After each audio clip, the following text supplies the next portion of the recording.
And it's time for Lefties Losing It.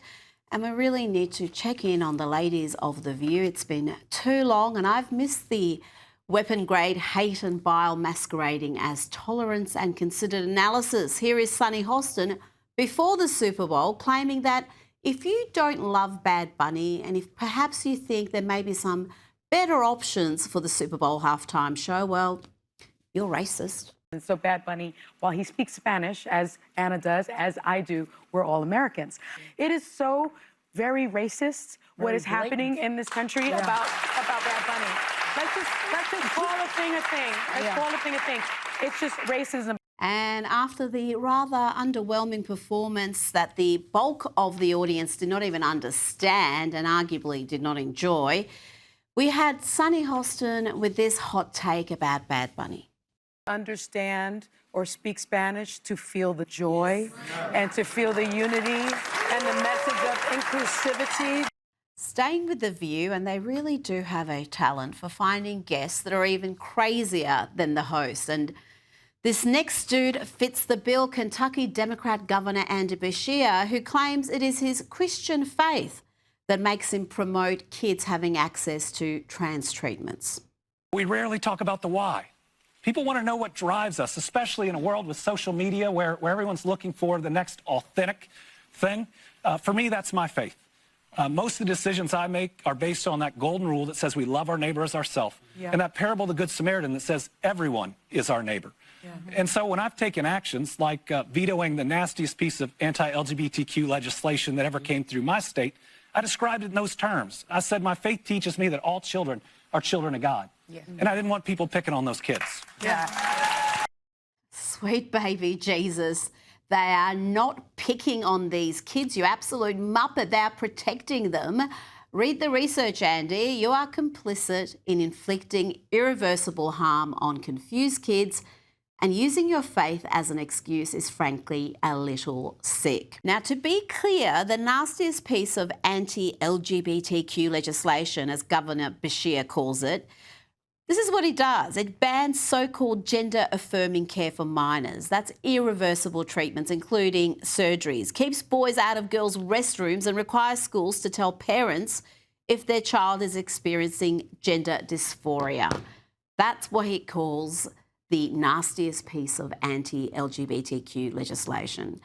Now, the left, including members of The View, are very alarmed at the hundreds of jobs being slashed at the Washington Post, which is a propaganda outlet these days for the Democrats. Yes, the left are very agitated, but it wasn't long ago when the ladies of The View were urging Washington Post readers to cancel their subscriptions.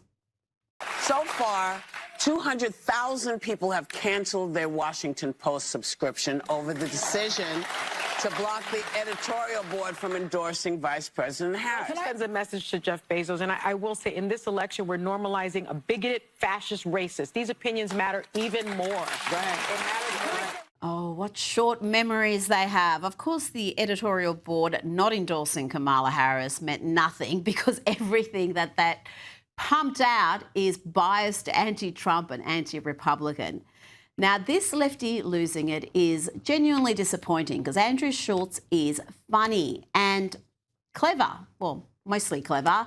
Alas, he fell for all the misinfo and BS pushed by the activist class. He might as well dye his hair green and add pronouns to his bio. He has lost the plot.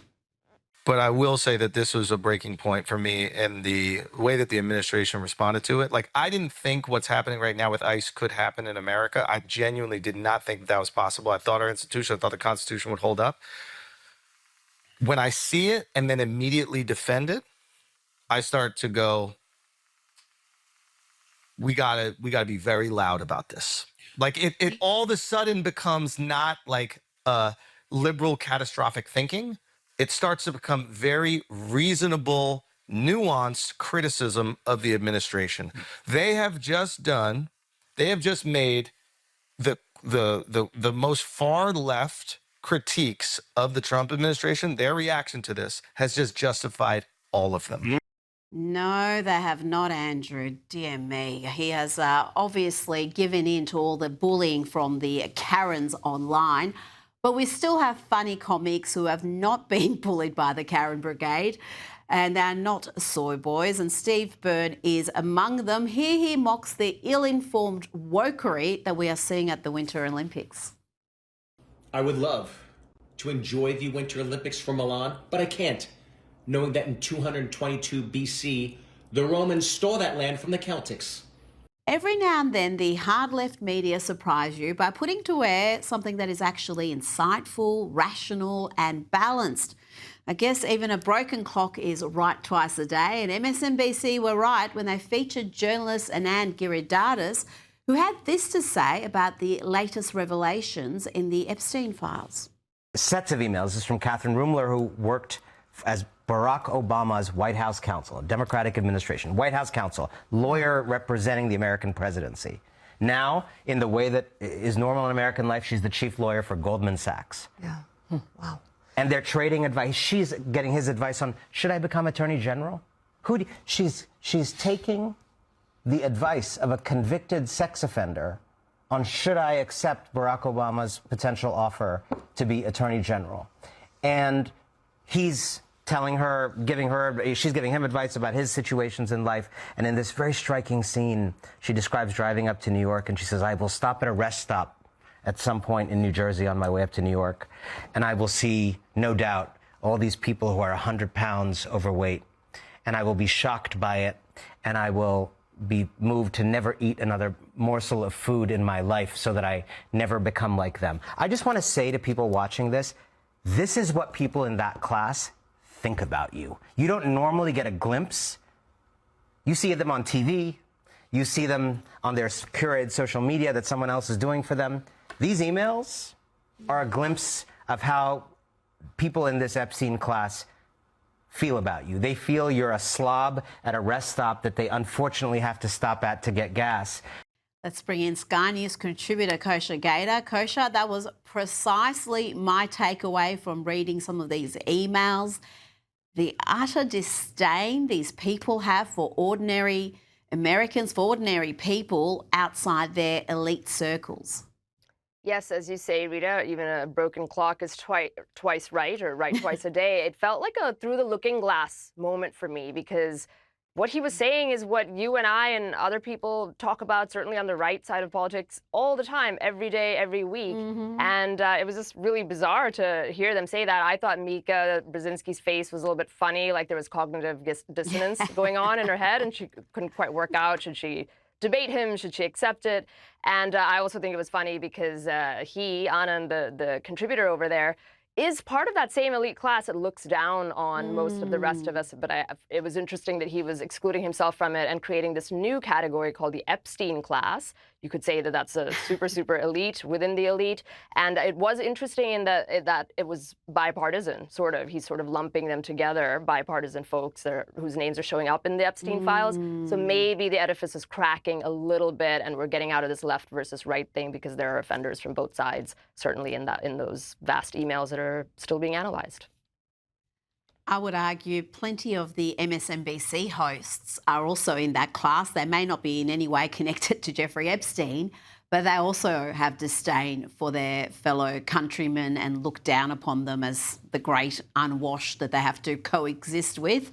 Now, more on those emails in the Epstein files, which have also lifted the lid on Ghislaine Maxwell's strong ties to the Clinton Global Initiative, one of Bill Clinton's post-presidential projects. Kosha, Ghislaine Maxwell reportedly played a major role in funding and establishing the Clintons' charity. Yes, this gets from bad to worse. We know that Bill Clinton has been named in the files and seen and photographically in the emails along the way for all the salacious stuff with the girls and the women and allegedly, those things in that category. But now there's the other side of it, soft corruption, we call it, because all of these things, the Clinton Global Initiative and other ways in which these folks make money, it may not be illegal on the surface, but you really do know that there are quid pro quo type deals going on in there. People have long reported on that in relation to the Clinton Global Initiative. And this just adds another layer to that of all the people, Ghislaine Maxwell was an instrumental player in setting that up and procuring those donations and funds for them. So I think in the court of public opinion, it's going to be pretty hard for the Clintons to come back. They're kind of out of the main stage of politics anyway, but this is certainly not helping them. Now to another leftist media personality shocked by the names featured in the latest Epstein document dump. Here is Bill Maher, and he had this to say about some of the high-profile individuals and the emails they sent the convicted pedophile. Genghis Khan, I'm sure, did his raping and pillaging, but he wasn't a phony about it. He didn't pretend he was a good guy, I would imagine. No. Some of the people, Noam Chomsky, that was like the deal breaker for me. Noam Chomsky, Deepak Chopra did you find me a cute Israeli? He says, this is in an email. And then they go on about it and just joke about it. You know, how can you listen to this guy as a guru after this? I'm sorry, I'm not trying to pick on him. I know him. He seems like a nice guy. But obviously there's this other side to this Peter Attia guy who I saw him on 60 Minutes recently, this great guru of health. And he's saying some of the... Oh, man. What? Some of his stuff was like... I go into Jeffrey Epstein withdrawal when I don't see him, he says. The problem with becoming friends with you, he says to Epstein, the life you lead is so outrageous, and yet I can't tell a soul. That's terrible. It is an eye-opener, I've got to say. Noam Chomsky, I wasn't as shocked to see Noam trying to advise Jeffrey Epstein about how he can fix his public image. But some of these high-profile names and the communication they had with this man, even after he was convicted of these hideous offences. We talked about Fergie and the former Prince Andrew yesterday. Kosher, there are so many who should know better and I think whose reputations are going to be tarnished by this association with Epstein. Yes, if you've got MSNBC, Mika Brzezinski, and Bill Maher now all jumping on this bandwagon of genuinely being surprised, the cynic in me tends to think maybe they're not really that surprised, but they have to pretend that they're surprised. Not that they knew about specific individuals, but, you know, just broadly what happens when people are very powerful. And certainly everybody knew the situation or the reality with Jeffrey Epstein after he was convicted, and they were very happy to continue rubbing shoulders with him. That piece was sort of an open secret, just like Harvey Weinstein in Hollywood was an open secret. They look the other way until it is impossible to ignore. And maybe, again, that edifice is cracking a little bit, where you even see prominent people on the left calling attention to this further. And I think the big long and short outcome of it is trust in institutions, trust in power structures and powerful people is at such a low in our culture and in our society right now. And this is just only going to further corroborate that in people's minds, that we're being basically ruled and run by a bunch of folks that think they can do whatever and consequences don't apply to them. And maybe the reality is so far they haven't. Now, we have another member of the squad whose financial windfall is under the spotlight. Kosher, Democrat Ayanna Pressley is facing some tough questions. Where did you make all this income? From the rental property? Sir, I submit a financial disclosure, just like everybody else. There's nothing to see here. Thank you. Is it appropriate for members to make so much money when they're in office? Should there be rules there? Financial disclosure reports show that the wealth of Pressley and her husband Conan Harris swelled from $12,000 in 2019 to as much as $8 million. 5 rental properties earn them up to $350,000 annually. Pressley once advocated to suspend rent during the pandemic. She pushed policies for struggling homeowners. These little to no cost bills help people remain housed. Pressley's husband is an ex-con who went from serving a decade in jail before they were married for drug trafficking to raking in up to $1 million a year as a business and management consultant. There are many times where we can see that the spouse is the person who may be bringing in the most income. Some lawmakers resist restrictions on outside earnings. Do you think that there should be changes, some different rules about what members can make while they're in office? These are presumably right-wing reports designed to try to undermine our members. Kosher, what more can you tell me about this issue? It extends beyond Pressley. The spotlight recently has been on Nancy Pelosi and Ilhan Omar as well.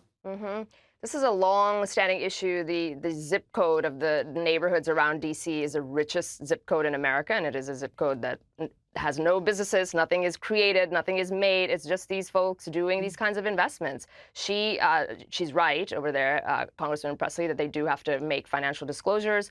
And so from that, we can see that her net worth when she entered Congress was $12,000, and now it's around $6 million. Ilhan Omar, you mentioned, had a negative net worth, which she attributes to having student loan debt when she entered Congress, and now she and her husband together to the tune of $8 million. Nancy Pelosi, the most famous example of all, she and her husband had a net worth of $600,000 to $700,000 when they entered Congress, and today they're north of $100 million. It all comes from sort of like what we touched on with the Clinton initiative, not illegal on the face illegal activity. It's just investments that they do. But really what's underneath the investment is that they're trading influence. This is what everybody understands it to be. They're trading influence for affluence. And that means that whether they're investing in wineries or startups or VC funds or real estate or stocks, it's usually a combination of those things. They just make these outsized returns, which suggests that people are paying or into their companies or hiring them for consultancies or board seats or what have you, not because they have expertise or merit in that particular domain, but because they have power or they're proximate to power. Hunter Biden is another one I should throw into that, getting $80,000 a month for a board seat at a Ukrainian energy company. So it's those sorts of deals happen. And as the overall cost of living goes up and wages are stagnant for the everyday American, it just further breeds that discontent with those who are ruling over us and legislating over us. I wonder if Hunter Biden is still getting those sorts of offers, earning $80,000 per month to sit on a board in an industry he knew nothing about, or getting, what was it, $500,000 a painting for his little Hunter the artist amateur hour squiggles. That, yeah, but I wonder if those paintings are still selling like they were when his father was in the White House. I mean, really, they're not even subtle about it. Now, before you go, we discussed earlier in the week the good news that it seems like Kamala Harris is back. She wants to be president. She's relaunching her website and Kamala headquarters. Let's see how she explains here why voter ID laws could make it impossible for minorities to vote. Just try to follow the reasoning here. Is agreeing to voter ID one of those compromises that you'd support? I don't think that we should underestimate what that could mean. Because in some people's mind, that means, well, you're going to have to Xerox or photocopy your ID to send it in to prove you are who you are. Well, there are a whole lot of people, especially people who live in rural communities, who don't, there's no Kinko's, there's no Office Max near them. People have to understand that when we're talking about voter ID laws, be clear about who you have in mind and what would be required of them to prove who they are. Of course, people have to prove who they are, but not in a way that makes it almost impossible for them to prove who they are. Oh, kosher. I've missed her word salads.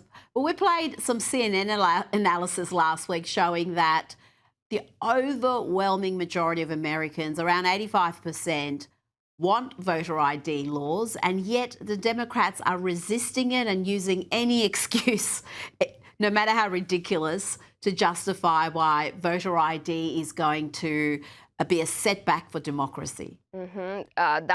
What she was attempting to explain there with that circular logic has been the long-running argument that people opposed to this policy make, that somehow it's impossible or it's difficult or it's prejudicial to require people from rural communities to go and get ID, which is such a pejorative thing to say, that you're basically saying they're incapable of doing something simple as getting ID. But they say that, and as a result of that, many people believe that it's only for one reason: you don't want ID. Why? Because you want to contaminate the election with people when you have a country with tens of millions of illegals, some of them sneaking through and voting, right? Which is what it's about. And the Democrats have always been openly against it. Republicans have been quite feckless, where they just haven't been able to push it through, and we're getting closer to seeing them do that under the current administration's support. So let's hope that they do, because this is a very fundamental thing for democracy, which they love to talk about, and it's outrageous when 80% of the country supports it that they can't get it done. Exactly. You've got an 80-20 issue, and you've got the 20% setting the agenda. It is madness. Kosher Gator, thank you so much for your time tonight. Thank you.